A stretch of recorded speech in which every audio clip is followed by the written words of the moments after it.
Assalamualaikum warahmatullahi wabarakatuh.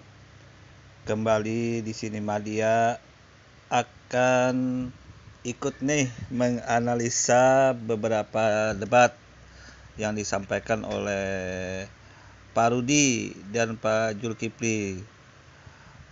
Kayaknya cukup menarik tuh, makanya ini Madia akan mencoba untuk menganalisa beberapa argumen yang mereka sampaikan.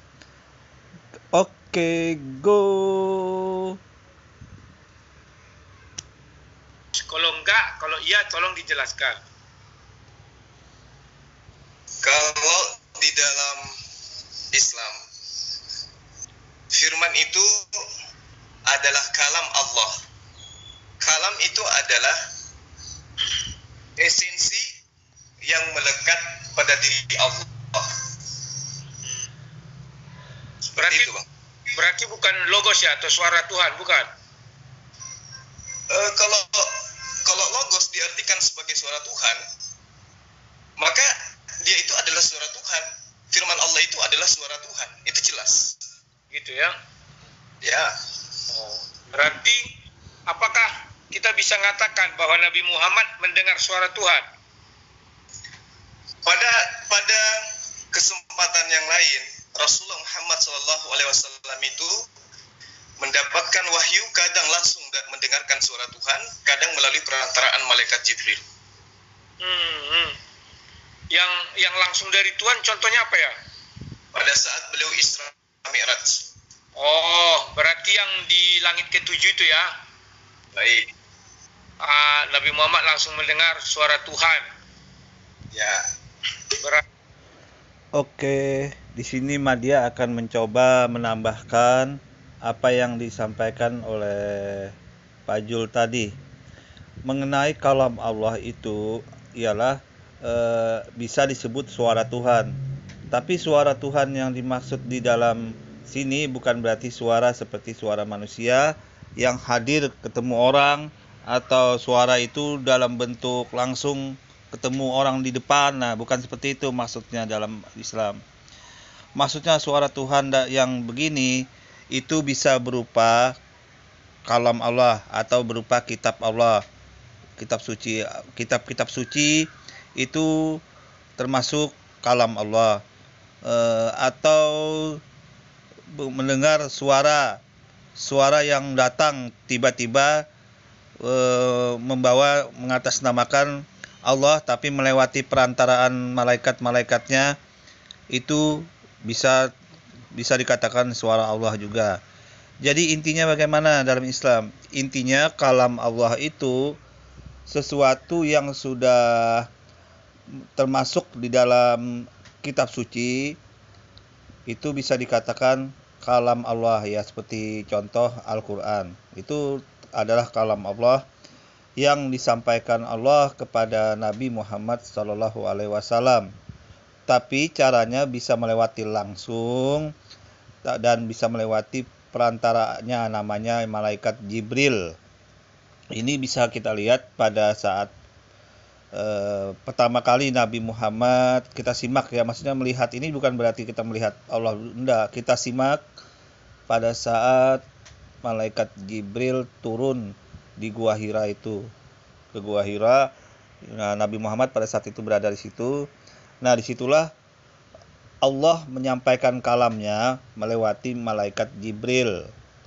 Maka itulah yang dikatakan dalam Islam itu kalam Allah. Oke, kita lanjut dulu ya. Jadi, boleh dikatakan bahwa firman Tuhan itu hanya mengenai Isra Mi'raj.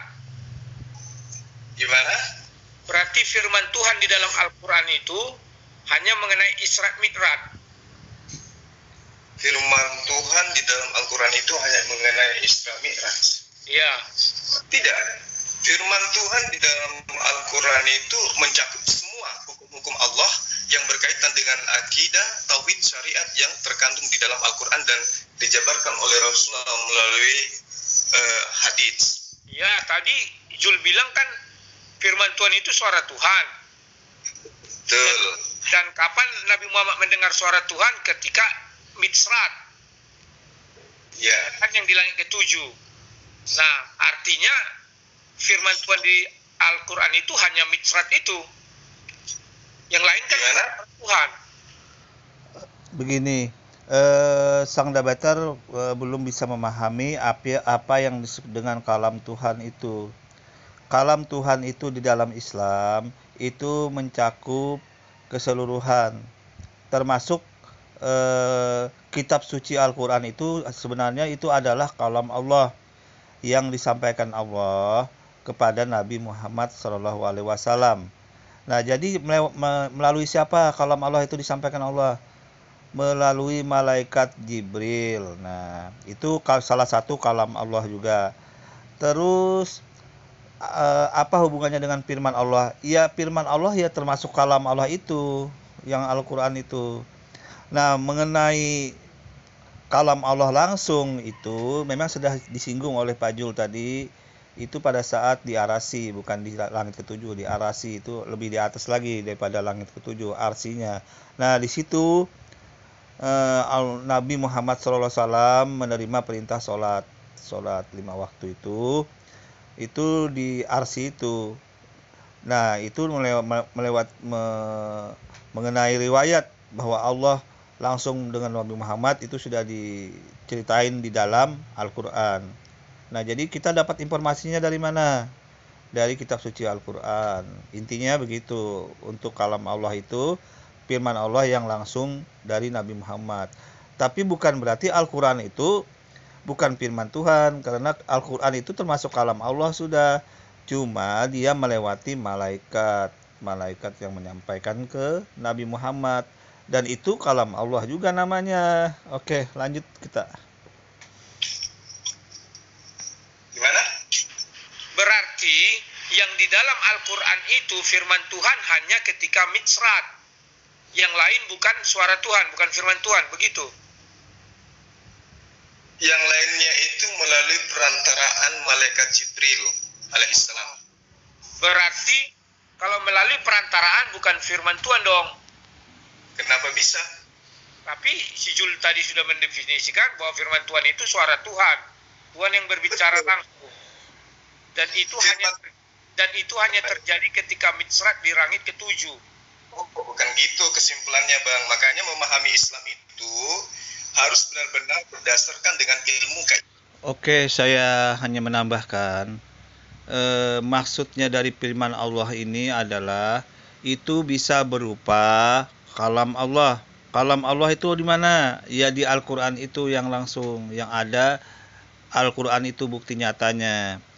Tapi Al-Quran itu dia kalam Allah melalui malaikat Jibril. Nah, itu melalui malaikat Jibril kemudian disampaikan ke Nabi Muhammad. Terus apakah termasuk kalam Allah itu melalui perantara Jibril? Ya, itu adalah termasuk kalam Allah, karena Allah yang nyuruh malaikat Jibril untuk menyampaikan perkataan Allah kepada Nabi Muhammad SAW. Terlepas ada juga yang Allah langsung berkata-kata kepada Nabi Muhammad, tapi itu melalui jalur yang bisa kita saksikan, bisa kita simak dari informasi Al-Quran juga, melalui informasinya yaitu proses Isra dan Mi'raj Nabi besar Muhammad SAW. Jadi intinya bagaimana? Intinya Al-Quran maupun semua yang disampaikan Allah melalui Isra Mi'raj itu adalah yang disebut kalam Allah atau firman Allah. Bisa melalui langsung, bisa melalui perantara malaikat-malaikatnya yang menyampaikan ke Nabi Muhammad SAW. Oke, kita lanjut dulu ya. Tidak Islam. Ya, yang saya maksud firman Allah itu adalah kalamullah. Kalamullah itu adalah Al-Quran itu. Maupun seperti apapun proses penyampaiannya, yang jelas itu adalah kalam Allah. Mau itu lihat melalui Jibril, mau melalui tanpa perantaraan, itu adalah firman Allah, kalam Allah. Sekarang misalnya Zul menyampaikan kepada saya salah satu ayat Al-Quran. Artinya Zul sudah menyampaikan kalam Allah kepada saya gitu. Betul. Berarti saya Nabi. berarti saya nabi, penerima kalam Allah itu. Anda bukan nabi, tetapi Anda adalah orang yang sedang membacakan kalam Allah. Yang dimaksud nabi adalah orang yang menerima firman Allah melalui perantaraan wahyu. Berarti nabi orang yang menerima firman Allah. Benar. Tetapi Zul bilang Nabi Muhammad hanya misrat itu aja menerima firman Allah. Selebihnya Ya, kan tidak. Kenapa? Al-Quranul Karim itu adalah 100% firman Allah. Iya. Tidak ada ucapan Allah. Artinya 100% Allah berbicara kepada Nabi Muhammad, begitu. Melalui perantaraan. Melalui perantaraan pewahyuan itu ada yang langsung kepada Rasulullah Muhammad SAW melalui mimpi. Ada yang langsung bertemu dengan Allah. Ada yang melalui perantaraan malaikat Jibril. Dan itu pun kalau kita ikuti alur pewahyuan terhadap nabi-nabi terdahulu, sama seperti yang terjadi kepada Nabi Musa misalnya. Makanya di dalam Ulangan 18 ayat 18 tidak Jangan masuk ke ulangan, jangan masuk ke ulangan. Ulangan bukan Al-Quran. Kenapa rupanya? Ulangan bukan Al-Quran, jangan masuk ke ulangan. Kita bicara Al-Quran dulu. Ini kita berbicara mengenai kebenaran, di mana rentetan ajaran para nabi, rentetannya jelas berasal dari nabi ke nabi ke nabi sampai kepada nabi terakhir. Ya, tetapi kita bicara dari sudut pandang Islam. Nah, sekarang saya mau tanya nih, kalau ucapan Jibril, apakah sama dengan ucapan Allah? Jelas. Itu sama dengan, iya jelas sama dengan ucapan Jibril. Nah, apakah boleh saya katakan Jibril itu adalah Allah? Jibril hanya bisa dikatakan sebagai penyampai wahyu dari Allah. Iya. Dia bukan Allah dalam arti sang pencipta. Anda coba lihat di dalam, supaya Anda paham ya, coba Anda lihat di dalam Yohanes 10 ayat 34. Saya hanya menambahkan di sini bahwa Jibril itu adalah makhluk Allah yang taat, yang menyampaikan apa-apa yang patuh tunduk mengikuti semua perintah Allah. Makhluk yang tidak pernah membangkang, tidak pernah berbeda dengan sifat manusia untuk malaikat tersebut. Jadi malaikat itu apa yang disampaikan Allah, dia langsung patuh, tunduk, tidak mengurangi apapun dari perintah Allah tersebut, karena dia adalah makhluk yang memang diciptakan oleh Allah untuk selalu mengikuti, taat, untuk beribadah kepada Allah Subhanahu wa taala. Itu bedanya makhluk malaikat ini. Malaikat ini dia tidak mempunyai nafsu seperti manusia yang diberi nafsu oleh Allah Subhanahu wa taala. Makanya malaikat itu walaupun dia sakti, hebat, pinter, macam-macam, dia tetap mempunyai kekurangan karena dia tidak mempunyai nafsu. Makanya kalau manusia itu taat kepada Allah, maka dia kualitasnya itu lebih hebat daripada malaikat. Itu maksudnya sebenarnya. Kualitas dirinya dia lebih hebat daripada malaikat karena nafsunya ini yang membuat kehebatannya itu yang membuat manusia itu dikatakan sempurna. Sampai malaikat pun sebenarnya disuruh sujud penghormatan kepada manusia itu, kalau manusia itu bisa mengendalikan nafsunya itu. Oke, kita lanjut dulu ya. Jangan ke Yohanes, kita bicara Al-Quran. Cari saya referensi dari Al-Quran dong. Mana sih? Jadi kalau saudara bisa membahas Al-Quran, maka dasar pertamanya Anda harus bisa Al-Quran dong. Loh, saya kan sudah bisa. Anda bisa bahas Quran. Saya bisa Al-Quran karena sudah ada terjemahan. Anda bacakan kepada saya surah Al-Ikhlas ayat terakhir. Kenapa? Bacakan saya surah Al-Ikhlas ayat terakhir. Al-Ikhlas ayat terakhir. Anda mau saya memegang Al-Quran bahasa Indonesia. Al-Quran itu tidak ada bahasa Indonesia, Bang. Loh, betul tidak ada.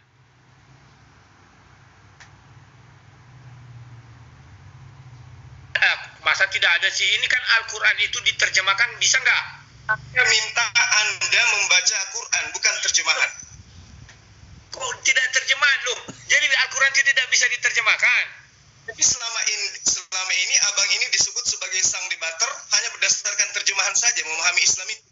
Begini loh, karena kita hidup di Indonesia, maka dibuat bahasa Indonesia. Udah. Tidak bisa. Firman Allah itu tidak bisa diakal-akalin. Firman Allah ya firman Allah. Nggak bisa seperti itu, Pak. Firman Allah dengan terjemahan itu berbeda. Terjemahan itu bahasa manusia loh. Sebentar, Anda berarti meragukan terjemahan ini tidak sesuai dengan aslinya. Saya tidak meragukan. Saya tidak meragukan terjemahan. Tetapi memahami Al-Quran tidak bisa hanya menggunakan terjemahan. Kenapa? Terjemahan yang kita punya adalah bahasa Indonesia. Ya, betul. Bahasa Indonesia Ada perbedaan. tidak sepadan, tidak setara dengan apa yang ada di dalam bahasa Allah. Oke, saya hanya menambahkan ini, Madia akan menambahkan mengapa sampai terjadi begitu. Pak Zulkifli menyampaikan masalah Al-Quran, masalah terjemahan. Apa bedanya sih Al-Quran yang betul dalam bahasa Arab itu dan terjemahan? Bedanya apa ya? Kalau terjemahan itu arti maknanya yang tertuang, yang dimaksud dengan Al-Quran itu tidak 100% pas. Itu maksudnya. Artinya Al-Quran terjemahan yang dalam bahasa Indonesia itu dibandingkan dengan Al-Quran yang benar, yang benar-benar Al-Quran, itu maknanya dalam arti bahasa Indonesia itu tidak benar, tidak terlalu pas, tidak benar. Maksudnya tidak tidak mewakilin bahasa Al-Quran yang dimaksud maknanya itu gitu loh. Tidak terlalu pas mewakilin. Nah, ini cocok katanya. Tidak terlalu pas mewakilin makna yang dimaksud dalam ayat Al-Quran tersebut. Sehingga perlu penafsiran yang dalam yang perlu dijelaskan kembali, maknanya itu. Contoh dalam Al-Quran itu ada ayat yang mengatakan dan orang-orang akan mendatangi neraka. Nah, neraka mendatangi itu maksudnya wariduha. Nah, makna tafsir Al-Quran itu kan wariduha itu diartikan sementara orang ahli bahasa Indonesia itu wariduha itu mendatangi. Padahal makna Al-Quran yang sebenarnya bukan mendatangi neraka itu. Makna yang dimaksud oleh Al-Quran tersebut. Wariduha itu bisa diartikan menghampar, berkumpul, bisa dibentangkan.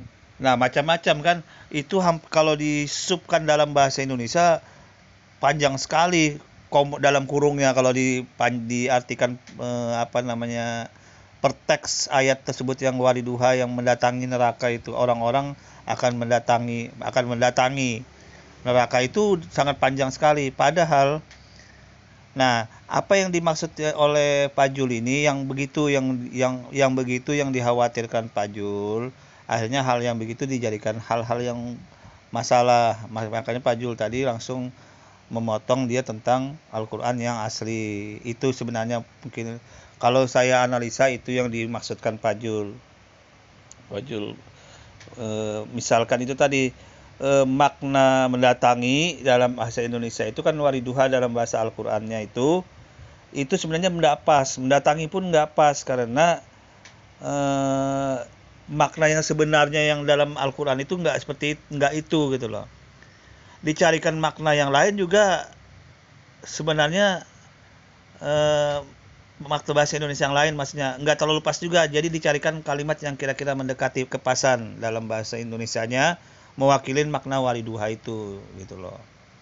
Sebenarnya kalau dialihkan ke tafsir semua sudah jelas bahwa sebenarnya dalam makna Al-Quran yang wariduha orang-orang yang mendatangi neraka itu bukan berarti masuk ke dalam neraka. Kalau dalam tafsir Al-Quran memang jelas itu bukan berarti masuk, tapi orang-orang disuruh berkumpul ke suatu tempat yang dimana dibentangkan neraka dan surga dan manusia nanti akan melewati sebuah jembatan. Itu yang makna yang terkandung di Al-Qur'an, ayat yang saya kasih contoh itu gitu loh.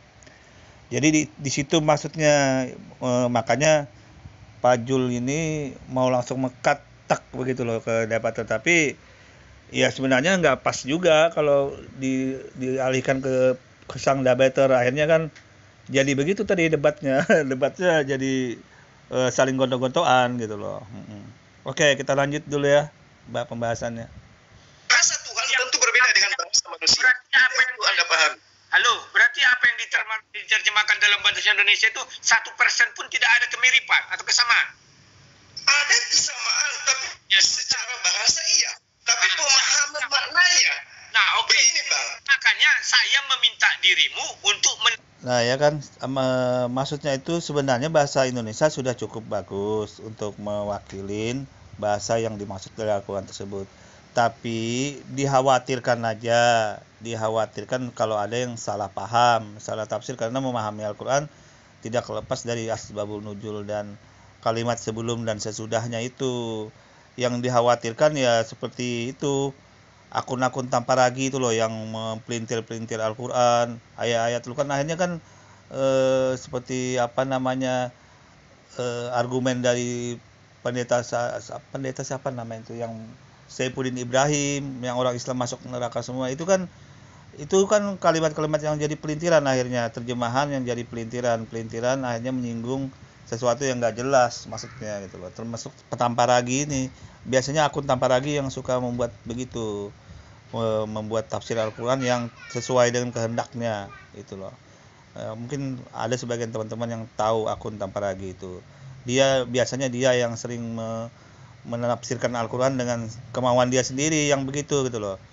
Padahal maksud dalam terjemahan bahasa Indonesia itu tidak seperti itu dalam Al-Quran gitu loh, memahaminya. Tapi namanya tanpa ragi, dia memelintir. Itu maksudnya yang dikhawatirkan apa namanya oleh Pak Jul ini. Makanya terjadi ini debat kusir, yang debat ini pertentangan ini dulu belum kelar. Oke, kita lanjut ya.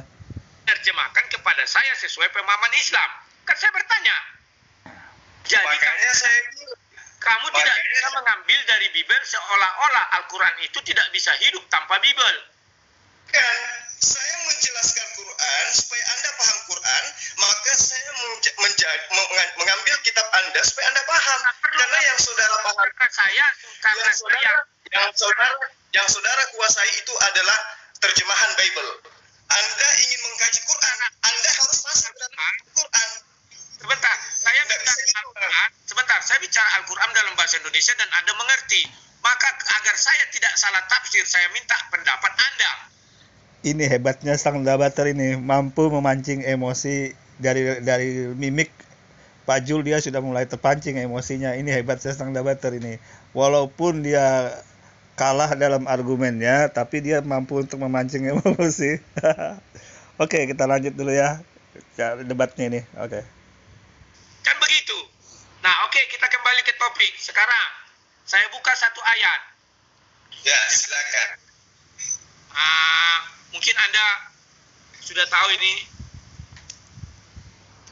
Aku ingin lihat apakah ini juga. Nah, berkatalah Muhammad kepada mereka. Ini di Al-Anbiya 4. Al-Anbiya 4. Ya. Boleh bacakan ayatnya? Ya.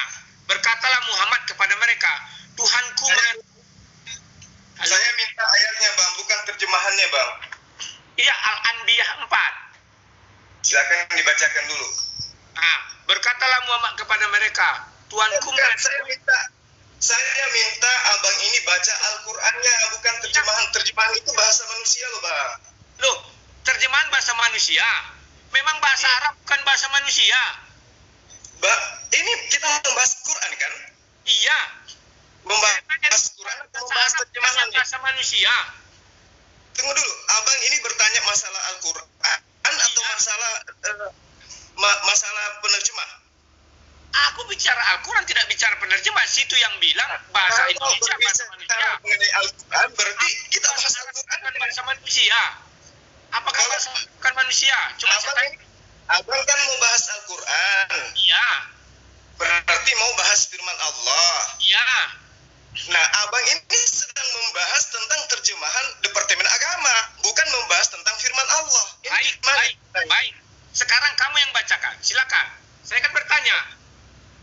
Ini coba abang dengarkan baik-baik. Ya. Surah apa tadi? Anbiya ayat 4. Ya, 4, ya. Anbiya ayat 4. Jelas uraian makhraj huruf yang tertera di dalam ayat ini, kata-kata pertamanya adalah qala rabbi. Abang mungkin bisa sedikit memahami qala. Qala, apa artinya qala? Dalam bahasa yang Anda pahami, coba. Jangan bertanya kepada saya, jelaskan. Saya kan bertanya. Kok malah bertanya? Jelaskan. Qala itu adalah ini. Baru saya nanti bertanya. Gimana sih? Qala rabbi, berkata Tuhanku. Rabbi, Tuhanku. Ya, Mana Muhammadnya di sana? teruslah. Jelaskan.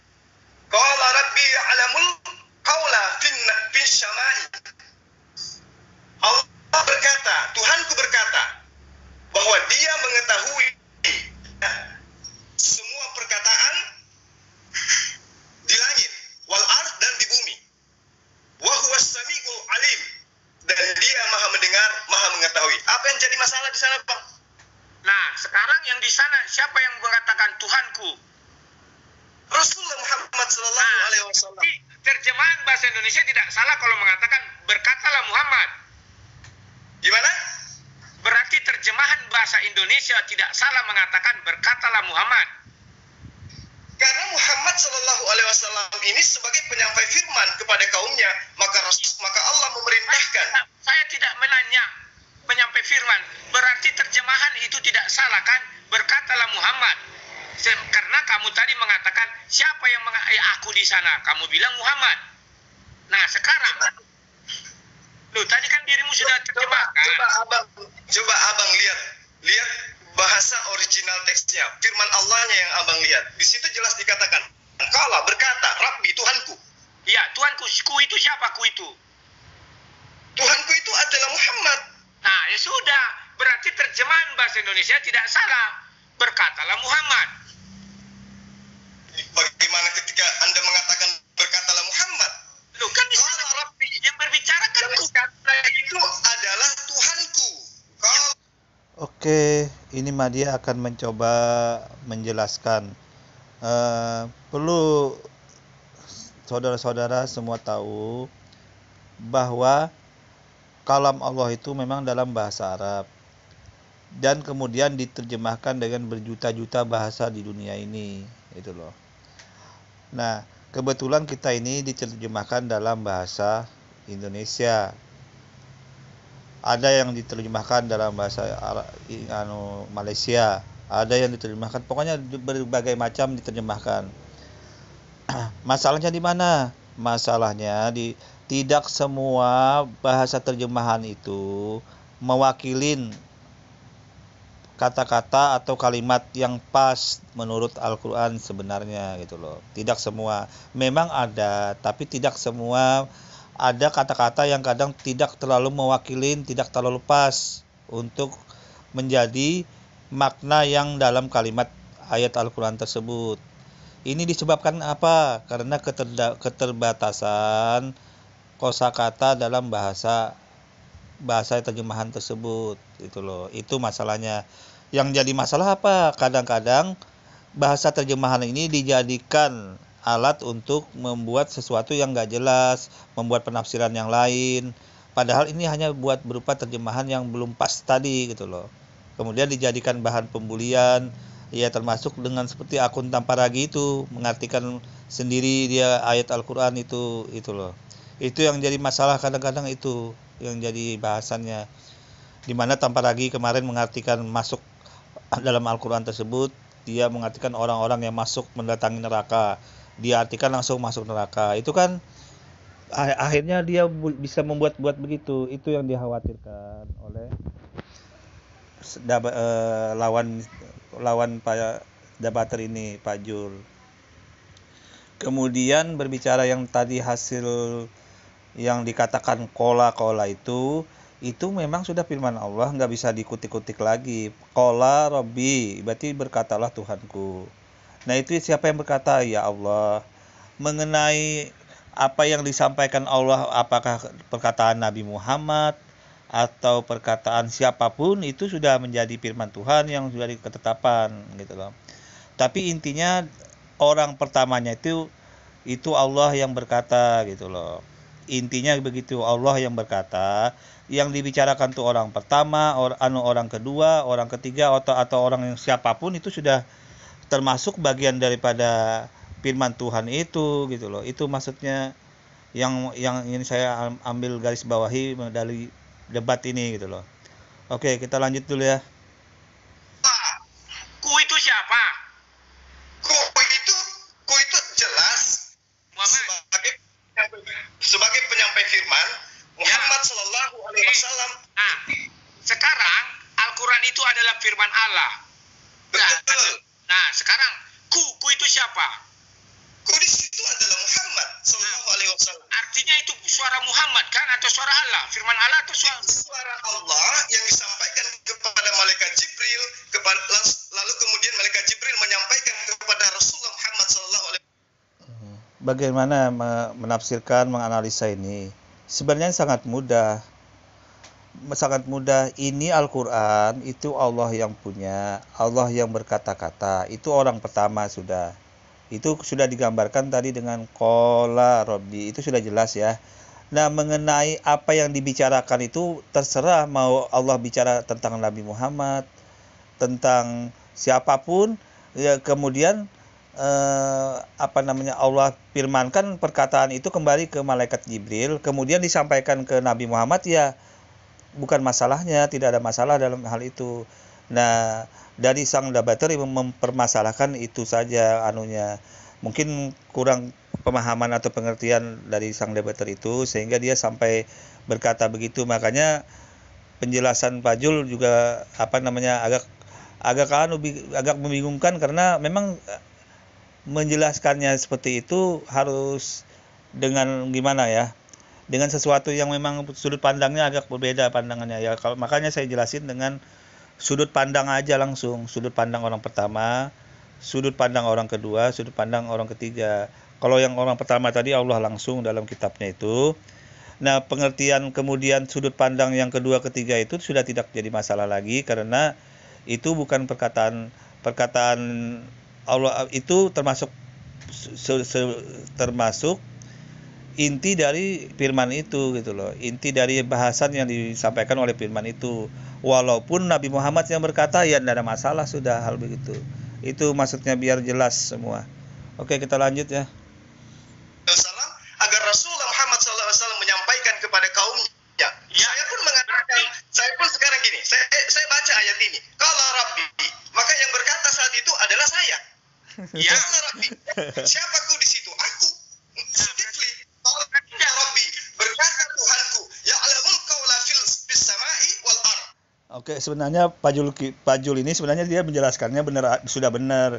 Cuman pemahamannya aja orang akhirnya agak gimana gitu. Pak sang debater agak bingung dia menerimanya. Tapi sebenarnya nggak ada masalah sih sebenarnya. Oke, lanjut ya. Berarti nggak berkata dong, kami yang berkata. Saya yang berkata saat sekarang membacakan firman Tuhanku.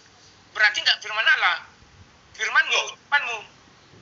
Ya, sama ketika Yesus mengatakan sesuatu yang disampaikan oleh Yesus itu tidak berkata-kata dari dirinya selain daripada apa yang diperintahkan untuk dia katakan dan dia sampaikan. Sama kan? Betul. Karena kami mengakui Yesus adalah firman Allah yang jadi manusia. Selesai. Kalian kan tidak mengakui itu. Tunggu dulu. Sekarang ku di sana adalah nabi. Artinya Allah menyampaikan ucapan nabi kepada Jibril, Jibril menyampaikan ucapan nabi kepada nabi. Lucu nggak? Bukan. Rasulullah Muhammad SAW, apa bedanya dengan surah Al-Fatihah? Iyyaka na'budu wa iyyaka nasta'in. Itu artinya apa? Artinya Allah menyampaikan firman ini kepada Jibril, Jibril menyampaikan kepada Rasulullah Muhammad SAW. Sallallahu Alaihi Wasallam tidak menambah, tidak mengurangi. Ini adalah perintah untuk diucapkan. Sebenarnya untuk memahami ini sangat mudah. Al-Quran itu adalah firman Allah Subhanahu wa taala yang termuat sudah di dalam Al-Quran tersebut. Qala di situ perkataan Allah langsung, qala Rabbi. Itu sudah orang pertama, orang yang menurunkan, orang yang memerintahkan Al-Quran ini, kalam Allah ini gitu loh. Itu sudah jelas ya, orang pertama Allah itu. Mengenai orang yang kedua adanya perkataan Nabi Muhammad, kemudian disampaikan kembali kepada Jibril, kemudian dikatakan perkataan Muhammad, itu sebenarnya masuk dalam subbahasan materi firman Allah yang disampaikan oleh malaikat Jibril itu loh. Itu memahaminya. Jadi apa benar Nabi Muhammad yang berkata? Memang benar, tapi dalam bahasan subbahasan firman Allah itu gitu loh. Itu cara memahaminya. Tetap itu perkataan Allah dalam menyampaikan firman-Nya begini loh, gitu loh. Jadi sebenarnya sangat jelas membedainnya. Tapi cara memahami yang benar adalah harus dikat tuh dalam artian dipatok dulu bahwa sebenarnya semua yang disampaikan dalam Al-Quran itu firman Allah. Itu yang jadi yang harus digarisbawahi dulu, firman Allah semua. Apapun namanya masalah materi dalam firman Allah itu, baik Nabi Muhammad berkata atau malaikat berkata atau siapapun, sudah tidak ada masalah, itu termasuk sudah perkataan firman Allah gitu loh. Walaupun yang berbicara dalam materi sub itu Nabi Muhammad. Itu yang perlu digarisbawahi dalam makna ini. Oke, kita lanjut dulu ya. Perintah. Kalau tidak, ucapan Nabi yang dikutip oleh Allah dan disampaikan kepada Jibril, Jibril menyampaikan lagi kepada Nabi Muhammad. Kan lucu. Ucapan saya. Nah, kan akhirnya kan seperti itu. Karena dia tidak memahamin bahwa apapun yang disampaikan dalam Al-Quran itu semua firman Allah. Mengenai bahasanya perkataan Nabi Muhammad yang berkata atau siapapun, itu tidak ada masalah sudah, karena yang berkata awal itu qala Rabbi itu Allah langsung sudah. Jadi ini apa namanya ya, jadi debat kusir akhirnya nilainya gitu loh. Karena hal itu jadi nggak jelas, nggak bisa terarah penjelasannya gitu loh. Oke, lanjut ya. Oke. Ucapan saya, dengarkan. Ini adalah firman Allah. Ini adalah firman Allah. Makanya dia disebut sebagai nabi. Seorang nabi itu mengajarkan kaumnya untuk menyembah kepada Allah. Jelas sekali ayatnya ini. Qala Rabbi, berkata Tuhanku, bahwa Tuhanku mengetahui perkataan di langit dan di bumi, dan dia maha mendengar. Apa masalahnya? Muhammad menyampaikan firman Allah bahwa Allah itu maha mengetahui perkataan baik di langit maupun di bumi, dan disampaikan kepada Muhammad. Maha mendengar lagi maha mengetahui. Ya, disampaikan kepada Muhammad. Muhammad disampaikan kepada Muhammad. Melalui Muhammad disampaikan kepada Muhammad. Gimana? Ucapan Nabi Muhammad disampaikan kepada Muhammad. Kenapa ucapan Nabi Muhammad disampaikan kepada Muhammad? Nah, inilah kelirunya. Makanya saya bilang, Bang, kalau membahas tentang Islam, membahas tentang... Oke, ini saya jelaskan biar ndak bingung juga orang-orang yang di luar Islam, bahwa sebenarnya Al-Quran itu perkataan Allah semua. Itu perlu dipatok dulu. Itu adalah firman Allah yang semua di dalam itu adalah perkataan Allah. Dalam materi perkataan Allah itu isinya bisa memuat berbagai macam bahasan, termasuk bahasan perkataan Nabi Muhammad SAW gitu loh. Itu dulu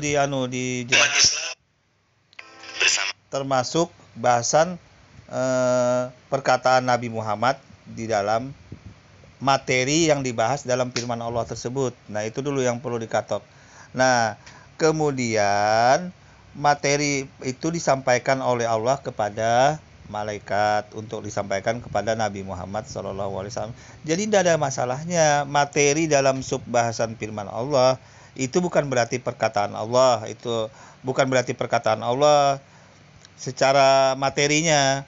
Tapi itu juga tidak bisa dikaitkan dengan bahwa itu tidak benar perkataan Allah, karena bukan bahasan itu. Karena memang Al-Quran itu semua pada pokoknya seperti jangan dipotong dulu garis bahasannya. Orang pertama adalah Allah Subhanahu wa taala gitu loh.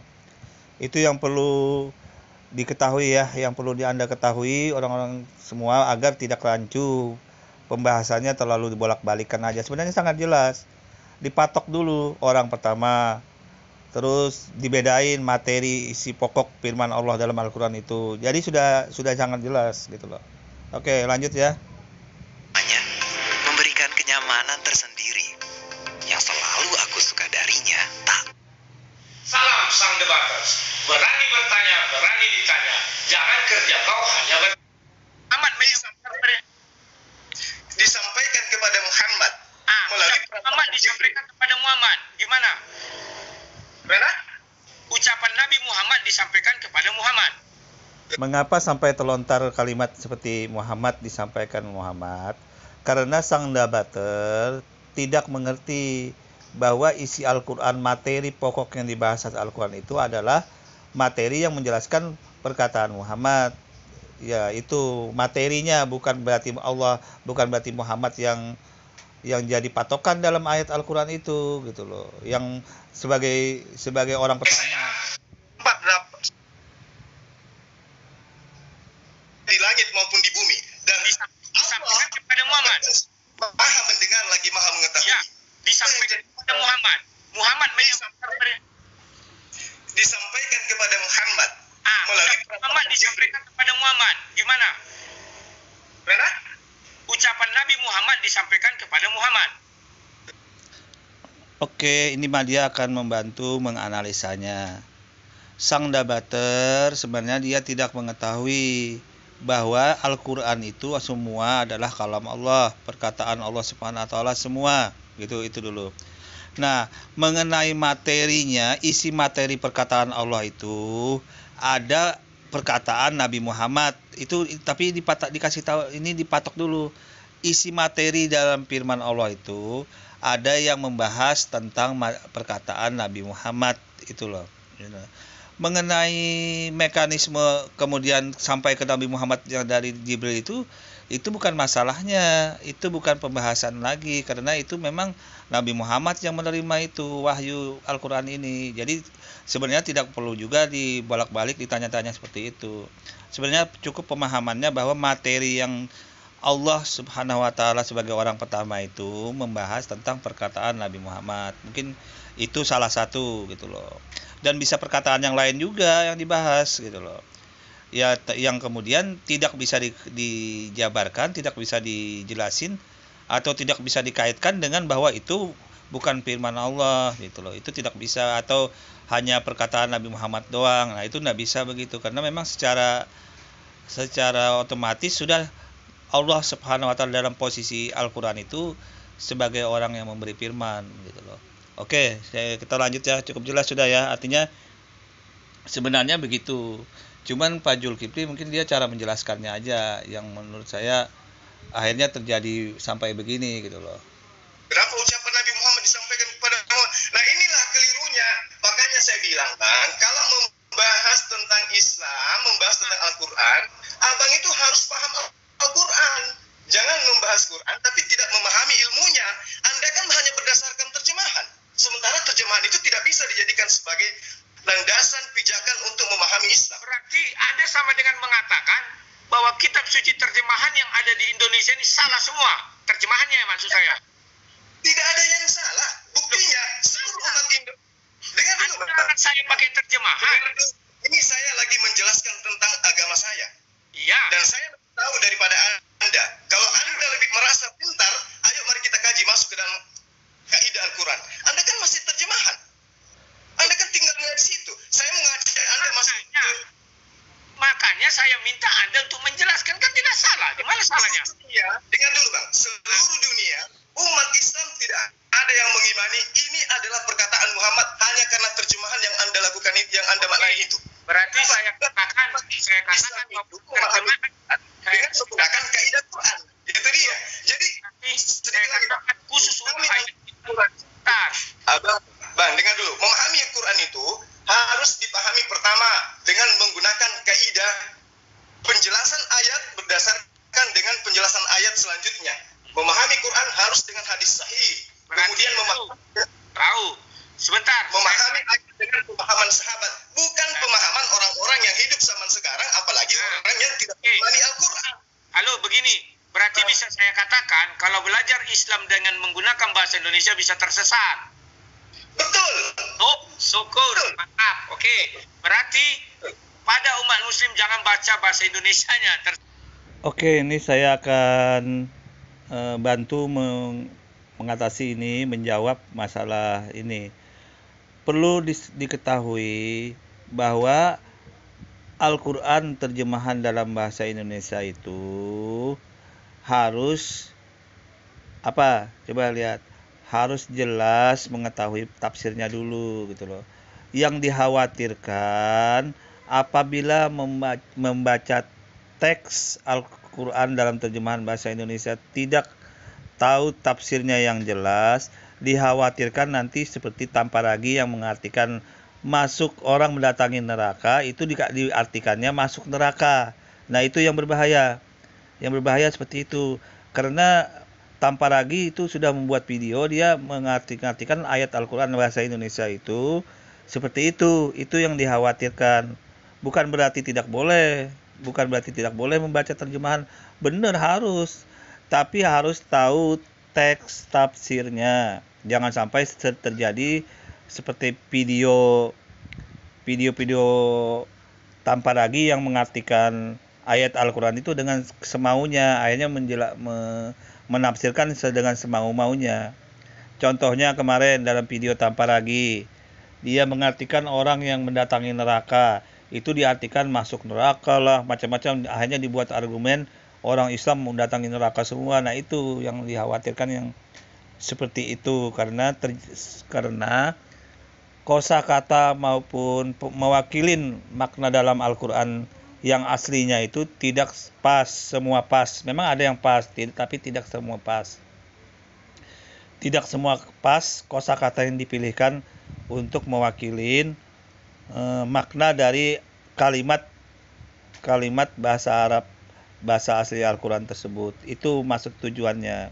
Jadi ya salah juga argumen dari sang debater mengatakan tidak benar belajar Al-Quran bahasa Indonesia. Salah. Yang perlu disampaikan di sini, saya sampaikan boleh, tapi harus digarisbawahi. Apabila ada kata-kata atau kalimat yang kelihatannya nggak sesuai gitu loh, nggak sesuai dengan yang dimaksud ayat Al-Quran tersebut, yang nggak pas, itu harus diambil ditafsirkan dulu, dimaknai dengan sebenarnya, dan dimengerti dulu maksud Al-Quran tersebut, agar jangan salah paham, jalan salah tafsir. Akhirnya ya seperti Tamparagi itu, akun Tamparagi kan begitu, dia muter-muter ayat Al-Quran, akhirnya dia ditafsirkan sendiri, dibuat argumen, hasilnya begini gitu loh. Itu akun Tamparagi juga saya sudah buatkan video untuk menjawab kesalahan Tamparagi dalam menafsirkan ayat Al-Quran. Itu sudah saya buatkan videonya juga. Oke, saya kira selanjutnya. Sesat dong. Bukan seperti itu. Makanya di dalam Islam itu, Bang, dalam Islam, apa fondasi dasarnya agama Islam? Enggak seperti di gereja. Umat Kristen belajar Alkitab tidak diajarkan tentang apa? Tidak diajarkan tentang kaidah bahasa Yunani. Ya kan? Sekarang saya tanya, Abang adalah seorang debater yang diungguli oleh teman-teman Kristen. Anda bisa bahasa Yunani? Sebentar. Tanya itu adalah dari saya. Coba ini anak saya. Dari saya. Dia sudah baca saya. Baik, saya jawab cuma satu itu ya. Halo? Jadi memahami Quran itu harus masuk ke Al-Quran, Bang. Harus ke firman Allahnya. Jangan diterjemahan. Terjemahan itu bahasa manusia. Kita kan sudah masuk ke Al-Qurannya, dan Anda sudah mengatakan bahwa terjemahan bahasa Indonesia bisa. Ini kehebatan sang debater ini, dia mampu untuk menggoyang emosi Pajul, sehingga mimik suara yang disampaikan Pajul mulai terkena apa namanya itu, emosi, model kayak emosi sekali. Tapi ya tidak apa-apa, tidak mengurangi kualitas dari argumen ini. Oke, kita lanjut ya. Bisa menyesatkan. Kan betul, kalau anda memahami Islam benar-benar dengan konsep terjemahan. Seperti Anda ya,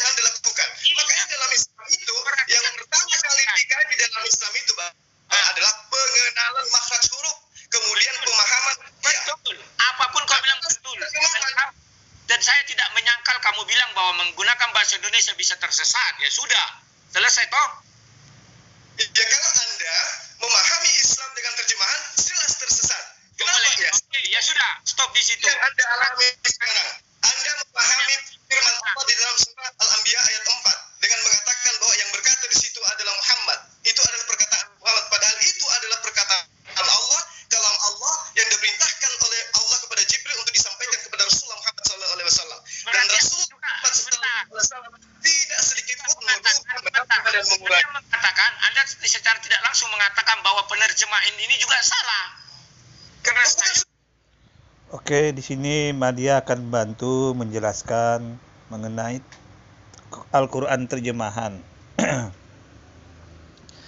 Yang jadi masalah sebenarnya terjemahan itu kosakata bahasa apapun gitu loh, bukan bahasa Indonesia aja, bahasa apapun di dunia itu memang tidak ada, ya tidak semua benar, maksudnya tidak semua pas mewakilin apa yang dimaksud dengan kosakata atau kalimat kata-kata dalam Al-Quran ayat tersebut gitu loh.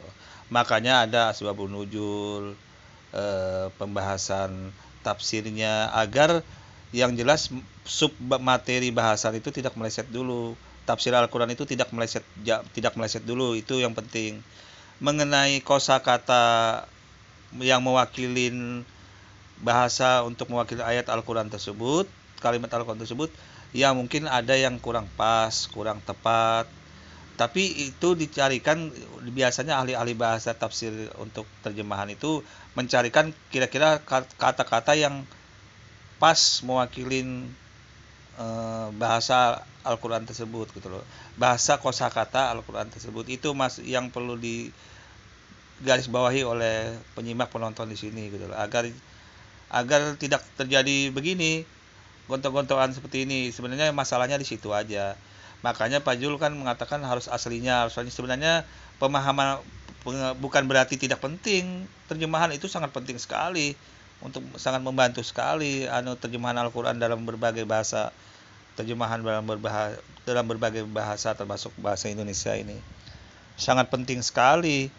Cuman maksudnya di sini Al-Quran terjemahan yang berupa terjemahan itu memang ada kata-kata kosakata yang pilihan kosakatanya itu kadang-kadang tidak tepat untuk mewakilin apa yang dimaksud dengan Al-Quran itu gitu loh.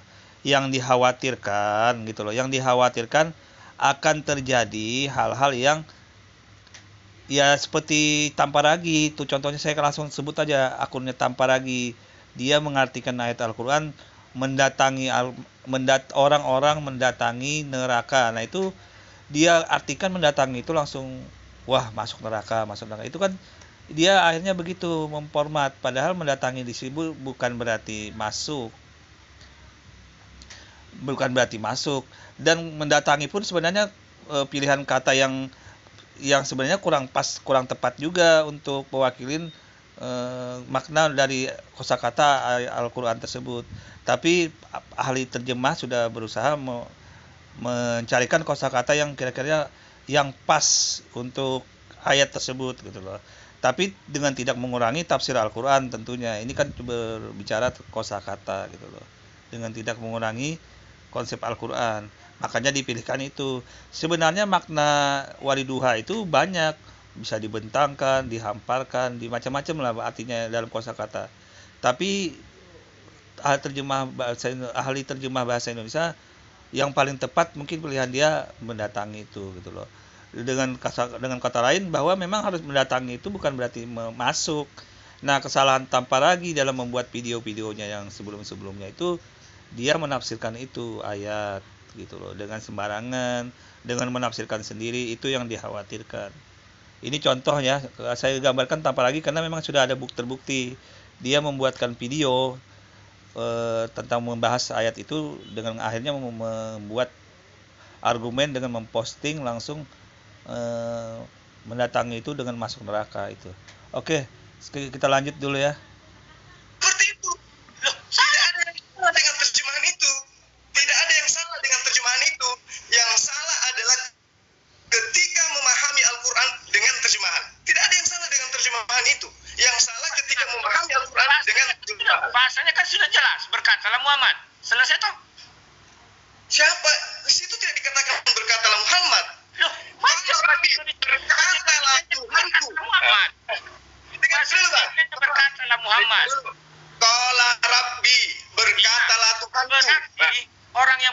pemahaman ini kurang cerdas.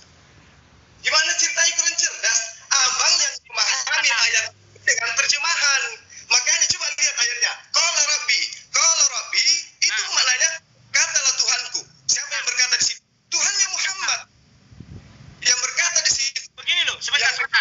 Jadi dengan sesi pertama ketika Rasulullah menyampaikan surah Al-Anbiya ini kepada kaumnya, dia mengatakan qala Rabbi ya'lamul qawla fil sama'i wal ard. Berkatalah Tuhanku. Berkatalah Tuhanku. Siapa yang berkata? Tuhannya Muhammad. Siapa yang menyampaikan? Muhammad. Jadi Muhammad sebagai penyampai Quran kepada kaumnya, dia mengatakan qala Rabbi ya'lamul qawla. Bentar, halo. Ya, silakan. Sebentar, saya ulas pelan-pelan ya. Berkatalah Tuhanku. Allah berkata, berfirman misalnya, berkatalah Tuhanku katanya. Tuhannya Allah siapa? Berkatalah Tuhanku. Kalau memang kau buat dia di sudut Islam, ada di sudut Allah itu. Berkatalah Tuhanku. Berarti kan Tuhan yang sedang berfirman. Tuhannya Allah siapa? Oh, dengar dulu bang. Ini ayat disampaikan bukan Allah. Dengar dulu. Saya lebih paham Quran daripada abang ini. Anda kan hanya berdasarkan terjemahan. Kalau memahami terjemahan kayak inilah jadinya. Ini Madia akan mencoba untuk menganalisa ya. Dari penyampaian sang debater tadi, dia coba untuk mengaitkan bahasa yang awal. Sebenarnya berkat qala Rabbi itu kan dalam Al-Quran kan sudah jelas semua apapun yang ada di dalam Al-Quran itu adalah perkataan Allah Subhanahu wa taala semua. Nah, itu perlu dipatok dulu, itu di-cut dulu. Dimasukkan ke dalam subnya dulu bahwa di-cut memang Allah Subhanahu wa taala semua yang membuat Al-Quran tersebut, yang berkata-kata dalam Al-Quran tersebut. Nah, itu yang perlu di-cut dulu. Kemudian di dalam bahasan ayat Al-Quran firman Allah itu ada membahas tentang perkataan Nabi, perkataan orang, perkataan Musa, menceritakan tentang siapapun. Termasuk Nabi Musa yang pada saat itu kata Allah berupa kalam Allah yang pada sebuah pohon. Nah, itu apakah pohon yang berkata? Tidak. Semua apapun yang diceritain dalam Al-Quran itu semua perkataan Allah gitu loh. Nah, kemudian di materinya itu apapun di dalam perkataan Allah yang dalam Al-Quran tersebut itu materinya nggak bisa dijadikan itu perkataan orang lain kembali, nggak bisa gitu loh, nggak bisa seperti itu. Yang jelas semua perkataan Allah yang kemudian disampaikan Allah kepada Nabi Muhammad melalui Jibril. Mengenai materi di dalam itu yang nggak bisa dikatakan itu perkataan Allah lagi, itu isi materi. Berkatalah Nabi Muhammad itu termasuk dalam materinya. Ya, itu bukan bahasan sebenarnya. Ya, sebenarnya ini pemahaman dangkal sih kalau mau mengartikan begitu, untuk gontok-gontokan aja gitu loh. Untuk gontok-gontokan, untuk bahasa-bahasa gontok-gontokan doang kalau hal begitu dibahas gitu loh. Oke, lanjut ya. Ini firman Allah ingin disampaikan kepada Muhammad. Disampaikan kepada Muhammad apa yang ingin Muhammad sampaikan. Kalau Anda mengatakan bahwa Allah mengatakan seperti itu, berarti sama dong ketika Allah mengatakan innani ana Allah la ilaha illa ana, tidak ada Tuhan selain Allah, maka fa'buduni lidzikri, maka sembahlah aku untuk mengingatku. Berarti Allah masih menyembah kepada Allah lain. Beda itu. Karena di sini ada penegasan kata ku. Loh, di ayat-ayat yang lain banyak mengatakan seperti itu. Beda. Ada di sana kami pun ada bedanya. Berarti ini ku, siapa ku? Kamu yang pertama Nabi Muhammad. Yang kedua kamu bilang Allah yang berfirman. Sallallahu alaihi wasallam, qala Rabbi, berkatalah Tuhanku. Apa kata Muhammad? Apa kata Tuhannya Rasulullah Muhammad sallallahu alaihi wasallam? Ya Allahul qaul bis sama wal ard. Begini, saya misalnya menyampaikan pesan nih, berkatalah Bapakku. Artinya aku menyampaikan Bapakku. Nah, sekarang yang menyampaikan ini siapa? Allah.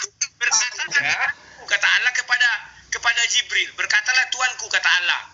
Kalau kamu mau itu nama Nabi Muhammad, berarti Allah. Oke, ini kita analisa ya biar jelas semua. Ini saya akan biar terang.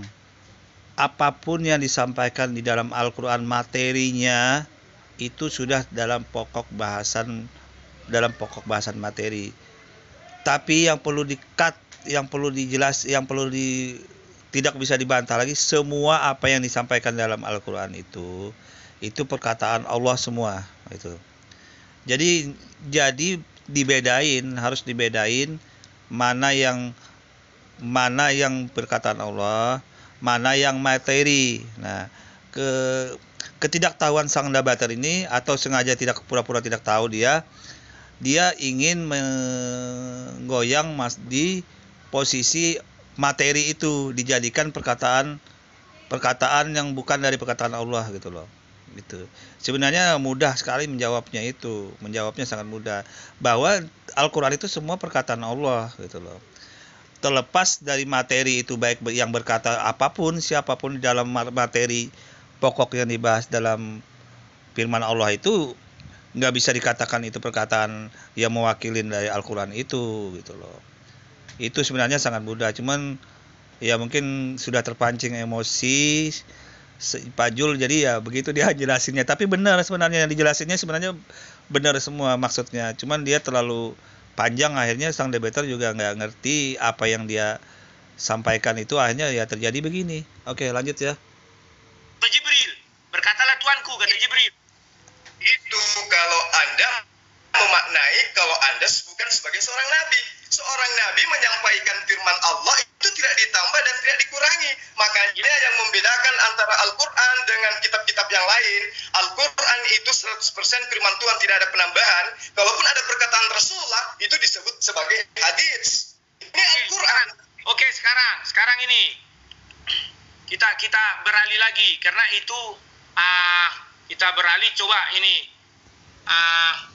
ketika ingat tak ketika apa sebentar ya. Silakan Bang. Sebentar, aku ada agak lupa dikit ini, sebentar ya.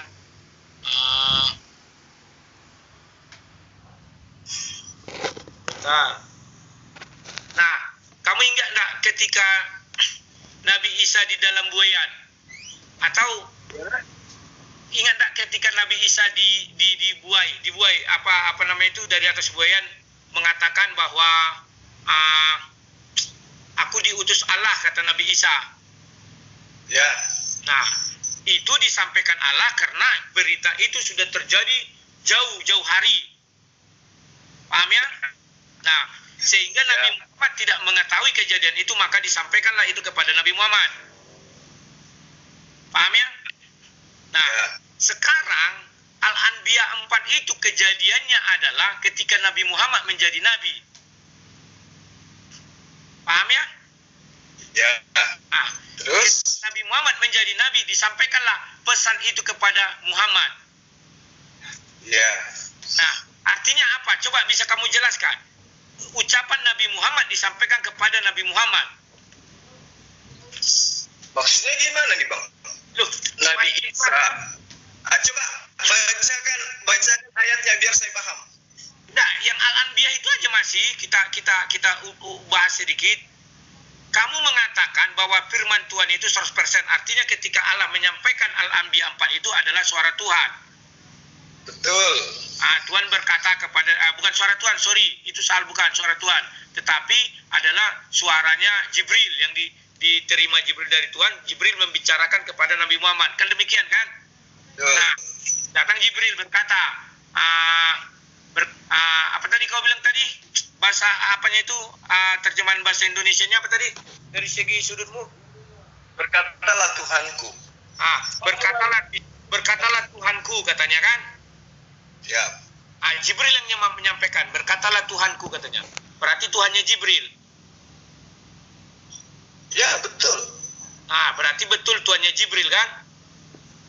Ya. Nah, sementara suara itu berarti suara Jibril. Karena kan Tuhanku, kata Jibril sama Muhammad. Gimana? Iya, betul. Itu suara Jibril disampaikan kepada Rasulullah Muhammad SAW. Berarti bukan Muhammad, berarti merujuk Jibril. Dari Allah kepada Jibril, Jibril kepada Muhammad kepada kami umat Islam. Kan dibacakan Jibril, berkatalah Tuhanku katanya. Ya. Berarti Tuhannya Jibril. Iya, betul, Tuhannya Jibril. Berarti bukan Tuhan Muhammad ya? Loh, kok kita bisa seperti itu? Ya, kan Jibril. Oke, ini Madia akan bantu menjelasin, menganalisanya dari yang ini yang disampaikan debater. Perlu diketahui bahwa Tuhan itu memang seluruhnya, maksudnya ini Tuhan itu adalah Maha Esa segala-galanya. Dia yang mengenai malaikat Jibril, mengenai Nabi Muhammad, maupun makhluk-makhluk di bumi itu semua itu ada makhluk Allah Subhanahu wa taala gitu loh. Makhluk Allah semua itu, makhluk ciptaan Allah. Jadi tidak bisa dikatakan bahwa ini perkataan Jibril, perkataan apa Muhammad, itu tidak bisa seperti itu. Memandang kitab Al-Qur'an yang disampaikan oleh Allah Subhanahu wa taala kepada Nabi Muhammad. Itu jadi tidak ada pengkotak-kotakan, seluruhnya itu ada makhluk Allah Subhanahu wa taala. Malaikat Jibril itu hanya perantara yang menyampaikan kalam Allah, firman Allah itu kepada Nabi Muhammad. Jadi itu loh. Terlepas apakah yang berkata itu Nabi malaikat, Nabi Muhammad, itu tidak bisa dijadikan bahan bahasan sebenarnya, karena sudah jelas bahwa ya sebenarnya ini saya nilai bahasannya ya Allah kepada Jibril. Bahasannya saya nilai ya nggak terlalu sudah ini, karena materinya cuman berputar di kosa-kosa kata, pembahasan kata-kata gitu loh. Oke, lanjut dulu ya. Jibril kepada Muhammad kepada kami umat Islam. Kan dibacakan Jibril, berkatalah Tuhanku katanya. Ya. Berarti Tuhannya Jibril. Iya, betul. Perlu saya jelasin di sini, Tuhan Jibril, Tuhan Nabi Muhammad, Tuhan manusia, Tuhan orang Islam, itu semua Tuhannya Allah Subhanahu wa taala. Itu dulu yang perlu digarisbawahi. Kitab Al-Qur'an itu perkataan Allah Subhanahu wa taala melalui Jibril yang disampaikan kepada Nabi Muhammad sallallahu alaihi wasallam. Itu dulu garis ukurnya di situ dulu. Mengenai perkataan materi di dalam Al-Qur'an itu hanya perkataan materi subbahasan dalam Al-Qur'an. Tapi pada dasarnya semua yang ada di Al-Qur'an itu perkataan Allah gitu loh, yang disampaikan oleh malaikat Jibril melalui Nabi Muhammad, kemudian disampaikannya. Itu Jibril menyampaikan kepada Nabi Muhammad melalui malaikat Jibril itu. Jadi itu dulu yang perlu dipahami sebenarnya. 2 sampai 8 bagian 4. Ayat yang keempat ya. Muhammad bukan merujuk Muhammad ayat itu kan, berarti merujuk Jibril. Dari Allah kepada Jibril, Jibril kepada Muhammad kepada kami umat Islam. Kan dibacakan Jibril, berkatalah Tuhanku katanya. Ya. Berarti Tuhannya Jibril. Iya. Tuhan Jibril itu sama dengan Tuhan Muhammad. Itu Tuhan Jibril sama Tuhan Muhammad itu sama. Oke. Betul, Tuhannya Jibril. Berarti bukan Tuhan Muhammad ya? Loh, kok kita bisa seperti itu? Ya, kan Jibril itu Tuhan. Tunggu dulu bang. Jibril itu kapasitasnya adalah sebagai penyampai wahyu.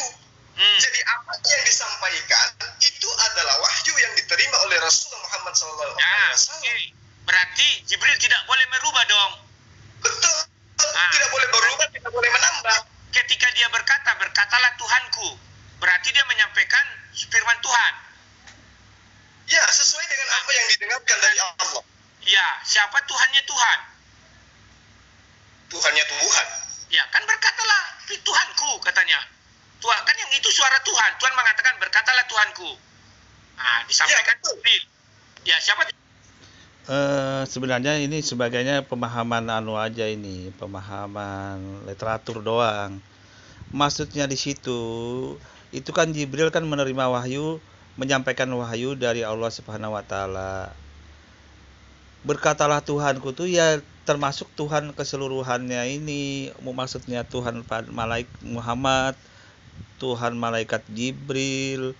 Ya tidak ada Tuhan, itu kan perkataan Tuhan yang disampaikan oleh penyampainya itu perantaranya malaikat. Malaikat itu kan termasuk makhluk Tuhan juga. Jadi sebenarnya ini permainan kata-kata doang sudah, ini nggak terlalu materi sebenarnya bahasan ini gitu loh. Ya udah kita lanjut aja deh lah masalahnya. Tuhannya Tuhan. Nggak ada Tuhannya Tuhan karena firman itu diperuntukkan untuk makhluknya. Nah, tadi kan dirimu bilang kalau Jibril berkatalah Tuhanku. Ini betul. Itu adalah Tuhannya Jibril. Gini Bang, saya memerintahkan staf saya untuk menyampaikan kepada orang lain. Saya katakan dulu, Fulan, taruhlah misalnya Edi, sampaikan kepada mereka bahwa pimpinanku tidak mau menerima alasan itu. Nah ini sekarang siapa pimpinanku sementara saya pimpinan tertinggi? Oke, terus si Edi menyampaikan sama saya misalnya. Apa kira-kira bahasa si Edi? Si Edi mengatakan pimpinanku mengatakan seperti ini. Berarti pimpinanku mengatakan apa tadi? Bahwa pimpinanku tidak menerima keadaan seperti ini. Ini hanya analogi, Bang. Analogi. Terus sekarang apakah masih ada pimpinan di atas saya? Enggak ada. Ya betul. Saya mengatakan kepada mereka bahwa pimpinanku tidak menerima ini. Nah, si Edi sampaikan kepada orang-orang, pimpinanku tidak menerima ini. Selesai. Apakah saya memilih pimpinan? Tidak. Saya mengatakan kalimat ini dalam banyak kalam. Halo. Ya. Edi, sampaikan kepada si Polan bahwa pimpinanku tidak menerima ini. Datang si Edi, disampaikan dari Polan. Polan, pimpinanku tidak menerima ini, katanya. Ya kan? Ya. Si Polan diucapkannya kepada orang lain, pimpinanku tidak menerima ini. Begitu kira-kira? Betul. Itulah Oke. Itulah firman Allah. Tidak bisa dirubah, tidak bisa ditambah. Apapun yang tertera di dalamnya. Silakan Anda berarti tadi ke dalam bahasa bukit, bahasa daerah, tapi asal mula bahasanya dari Zulkifli itu tidak bisa dirubah, tidak bisa dihilangkan. Supaya perintah yang jelas dari saya itu tetap sampai kepada orang paling akhir zaman. Oke, ya kan? Sebentar.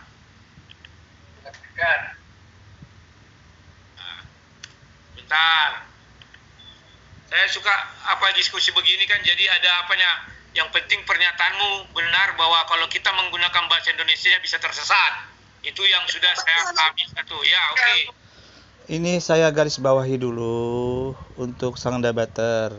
Bahasa Indonesia bukan berarti tersesat. Memahami Al-Quran dalam bahasa Indonesia itu bukan berarti tersesat. Ini perlu garis bawahi dulu. Terjemahan itu tetap penting dalam memaknai Al-Quran. Akan tetapi harus disertai dengan aslinya, karena ada beberapa kosakata di dalam bahasa Indonesia itu yang maknanya belum tepat untuk mewakili kosakata dari makna ayat Al-Quran itu yang perlu digarisbawahi dulu ya. Jadi ini saya jelasin dulu agar tidak ada orang yang bingung tentang makna kosakata bahasa Indonesia. Saya yakin hampir 80%, 90% sudah benar. Kosakatanya itu sudah hampir mewakilin kosakata dalam bahasa Arab yang dimaknai Al-Quran tersebut. Saya juga sudah cukup yakin.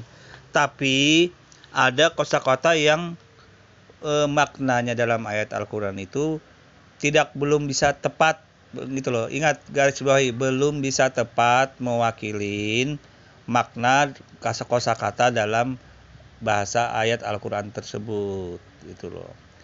Contohnya di mana? Ya contohnya seperti Tamparagi yang pernah menafsirkan Al-Quran dengan semaunya sendiri.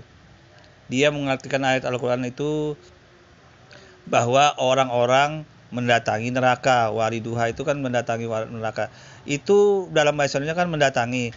Nah, apa tepat diartikan mentah-mentah itu wariduha mendatangi neraka itu? Dengan diartikan bahwa masuk neraka semua, apa tepat? Nah, itu yang dimaksudnya, hati-hati kalau menerjemahkan bahasa Indonesia dipakai mentah-mentah seperti itu gitu loh. Itu harus didukung dulu kalimat sebelumnya dan sesudahnya. Kalau dalam bahasa Indonesia itu harus dilihat dulu gitu. Kalau orang Arab mungkin dia sudah tahu maksudnya wariduha itu sudah tahu gitu loh. Nah, kalau Indonesia kan kalau dalam terjemahan kan wah terbayang mendatang ini apa masuk neraka. Nah jadi itu harus dimaknai dulu. Itu yang perlu dibahas sebenarnya, tujuan dari pembahasan bahwa makna Al-Quran dalam kosakata bahasa Indonesia itu harus dimaknai dengan benar, bukan berarti menyesatkan, salah. Ini saya tolak kalau menyesatkan, tidak benar. Berarti argumen sang debater begitu juga tidak tepat. Oke, kita lanjut ya. Anda mengkritisi Quran dengan menggunakan terjemahan, Anda sesat karena terjemahan itu bukan firman Allah. Contoh saya kasih bahasa.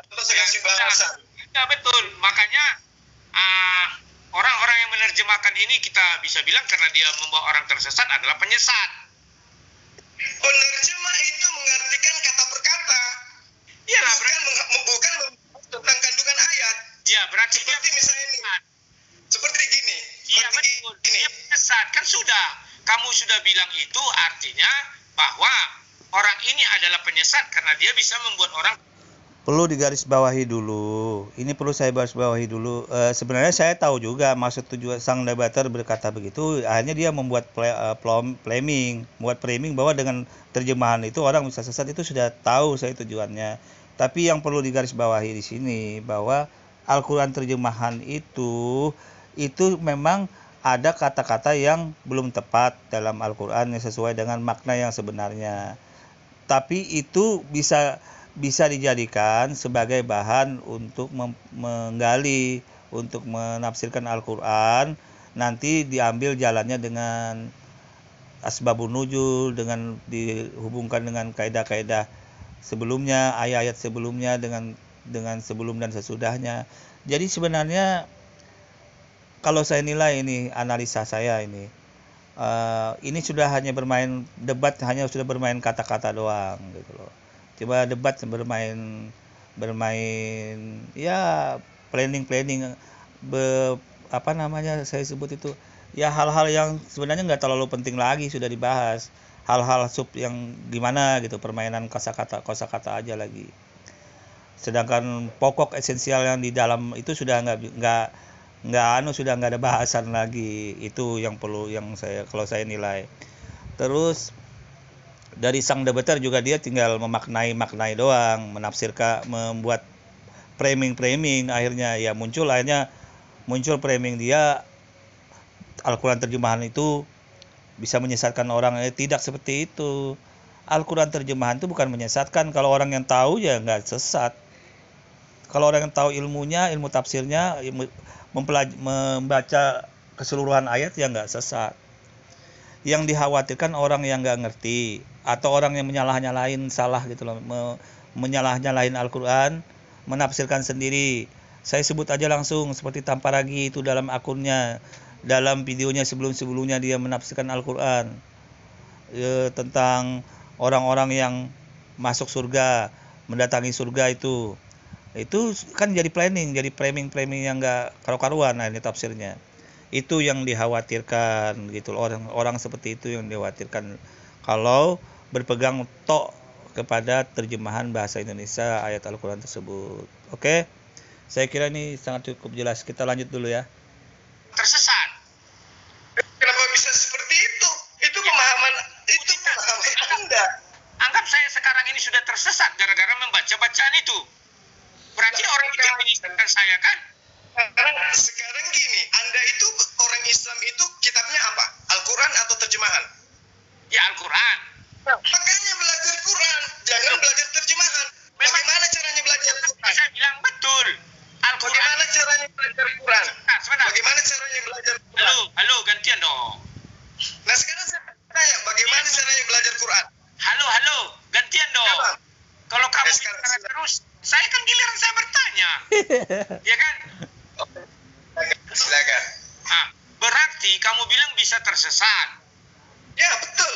Ya udah, berarti yang membuat itu penyesat. Kan selesai. Tidak. Karena gara-gara dia orang tersesat. Seperti itu, Bang. Bukan sama seperti misalnya. Oke. Sama ketika saya balik. Sekarang saya balik kepada Anda. Sekarang saya Sebenarnya ini anak Madya menganalisa sangat mudah menjawab itu. Al-Quran terjemahan itu bukan penyesat, itu yang pertama. Tapi apabila dimaknai, ada beberapa ayat yang apabila dimaknai langsung, dimaknai, diartikan, ditafsirkan sendiri, itu kalau tidak mengerti itu bisa berbahaya, bisa menyesatkan. Contoh nih, tanpa lagi kemarin mengartikan surah Al-Quran tersebut, mendatangi neraka, itu mendatangi kan dia ngartikan diartikan sudah sama dia, ditafsirkan masuk neraka segala macam. Itu yang berbahaya, yang seperti tanpa lagi itu gitu loh. Akhirnya ayat itu dibuatnya framing, dibuatkan video. Akhirnya bagaimana? Dibuatkan alur, argumen, ujung-ujungnya apa? Ujung-ujungnya kan memurtadkan orang tujuannya. Itu yang perlu digarisbawahi. Contoh yang bisa menyesatkan orang seperti tanpa lagi itu. Oke, ini saya kira sangat cukup jelas ya. Hal-hal ini kita lanjut dulu. balik kepada Anda. Sekarang saya balik kepada Anda. Tidak. Saya masih giliran saya bertanya. Oke, waktu saya tinggal sebentar. Saya punya kesimpulan tadi mengatakan bahwa penerjemah itu penyesat. Nah, sekarang kalau saya balik kepada kitab saudara, apakah penerjemah itu penyesat? Kalau kami, Apakah penerjemah Alkitab itu penyesat? satu pertanyaanmu saya jawab, kami mengatakan tidak, karena Tuhan kami bisa bahasa seluruh bahasa. Oke, sudah, stop. Jangan bertanya lagi, karena saya bertanya. Tidak. Oke, sekarang ini. Oke. Poin yang begini, Bang. Oke, lanjut. Ayo. Di sesi-sesi terakhir ini ya, saya mau bertanya, firman Allah berasal dari Allah atau dari luar Allah? Berasal dari diri Allah. Namanya kalam Allah. Ya, oke. Berarti bolehkah saya katakan firman bersama-sama dengan Allah, maka firman Allah adalah Allah? Betul. Oh, ya udah. Firman itu bersama-sama dengan Allah. Maka firman itu adalah Allah. Maka firman itu adalah Allah. Oke, terima kasih. Berarti kita sudahi debat kita hari ini karena waktuku sudah 33 menit. Ya. Oke, Tapi berarti saya boleh satu kalimat, Bang. apa itu? Saya juga satu kalimat. Silakan. Oke. Allah bersama-sama dengan kalamnya. Karena kalam itu adalah sifat yang disifati oleh Allah yang tidak terlepas dari dirinya. Allah menciptakan segala makhluk dengan firman-Nya, dengan kehendaknya, dengan kalamnya. Sehingga seluruh nabi, termasuk Yesus yang Anda tuhankan, itu adalah makhluk Allah yang diciptakan melalui kalam Allah. Makanya Isa alaihissalam disebut adalah kalimatullah atau kalimatuhu. Itu jelas. Itu jelas. Jadi Anda jangan mengatakan pengakuan saya ini mengakui Yesus sebagai firman, maka dia adalah Tuhan. Tidak. Seluruh apa yang ada di atas langit ini, di atas bumi ini, semua tercipta dari firman, semua tercipta dari kalam. Termasuk yang Anda tuhankan itu berasal dari firman. Maka dikatakan pada mulanya adalah firman. Yesus itu pada mulanya adalah firman. Yesus itu pada mulanya adalah kalam. Begitu, Pak. Halo, dengar. Ya, halo. Anda sudah selesai membuat apa kalimat penutup, sekarang saya buat kalimat penutup juga. Ya kan? Ya. Anda sudah mengakui firman itu bersama-sama dengan Allah, berasal dari diri Allah. Maka firman bersama-sama dengan Allah, maka firman adalah Allah. Cukup itu saja. Saya tidak mau menggiring ke agama saya meskipun di Yohanes 1 ayat 1 sudah terbukti kebenarannya. Oke? Sekian dan terima kasih. Yang jelas Yesus bukanlah firman. Yesus itu bukanlah firman. Yesus Dan terima itu kasih. adalah makhluk yang tercipta dari firman. Oke, demikian ini debat yang disampaikan oleh Pak Jul dan sang debater. Analisa saya awal-awalnya sih membahas tentang materi. Ya ujung-ujungnya memang ya sedikit ya ngalur sih, memang tidak sesuai dengan jalur lagi, debat kusir, debat yang nggak terlalu penting pokok bahasannya akhirnya gitu loh. Terlepas dari dengan rasa hormat saya mohon maaf juga bila ada terjadi kesalahan dalam menganalisa, tapi intinya saya menganalisa sesuai dengan ajaran Islam. Apabila tidak sesuai dengan ajaran Islam, itu hanya kesalahan pribadi dari saya. Itu yang pertama. Yang kedua, bagaimanapun kebenaran itu memang harus jelas dan terungkap. Nah, kalau dalam posisi seperti itu, mari kewajiban kita untuk menggali, mendalami semua, menghayati ajaran-ajaran mana kira-kira yang sesuai dengan ajaran yang sebenarnya. Maka dari itu kita disuruh belajar, mempelajari, menganalisa, memahami, menyimpulkan begitu. Jadi ini sebagai pembelajaran, tidak ada yang kalah menang dalam hal ini. Tidak ada gunanya juga. Tidak ada gunanya juga menang kalah dalam posisi seperti ini. Ini hanya sebagai wawasan, pembahasan ilmu, apapun. Jadi ya tidak perlu dimaknai sampai gontok-gontokan, itu tidak penting hal-hal begitu. Memang kita terlihat ada hal-hal yang begitu, tapi itu hanya sebagai pemanis aja dalam dialog biar rame. Oke, kurang lebihnya saya mohon maaf ya. Wabillahi taufiq wal hidayah. Wassalamualaikum warahmatullahi wabarakatuh.